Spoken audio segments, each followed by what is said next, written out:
सुनाया था एक बार भगवान शंकर की कृपा। माता पार्वती जी से कहा चलो मैं आपको अपने भक्त के दर्शन कराता हूं। बोले चलो प्रभु। तो बोले पहले अभक्त के दर्शन कर लो, तब भक्त के दर्शन आप सुख पाओगी। तो गए तो सुपारी कतर रहे थे बैठे, इसमें बढ़िया गद्दा लगा हुआ था, गिरदा लगा हुआ, 50 गाय 50 भैंसे दूध दुही जा रही थी। प्रातःकालीन का समय था।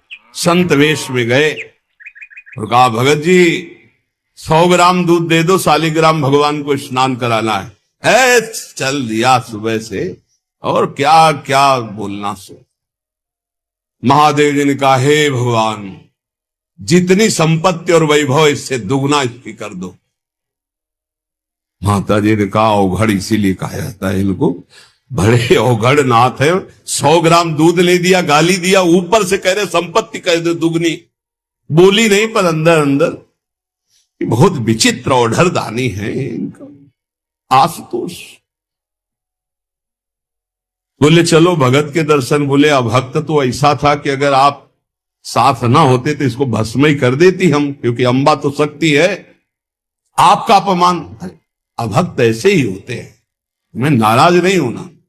भक्त के पास गए, एक झोपड़ी फूस की, एक गाय, और उसी फूस की झोपड़ी में माए उसकी मैया रहती थी। गए, जो देखा संत तो साष्टांग दंडवत किया, आओ बैठो बैठाला। 100-200 ग्राम गाय का दूध होगा, वो बढ़िया पान करने को ले दिया। प्रभु थोड़ी देर भगवत चर्चा हुई।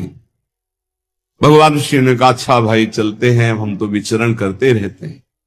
बोले संत भगवान कभी पुनः कृपा करके आना। हम कुटिया के बाहर निकले और कहा हे करुणा निधान भगवान, इसकी गैया और मैया दोनों हटा दो, मार दो।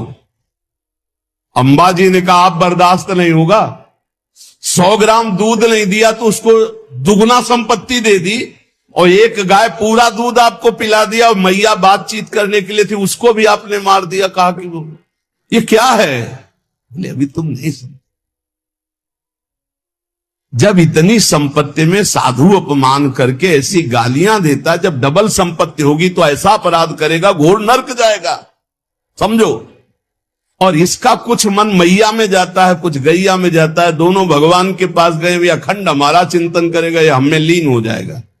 माता जी का ये बात तो सही। तो बोले जिस पर मैं कृपा करता हूं, इस माया प्रपंच से उसे अपने स्वरूप में स्थित करता हूं।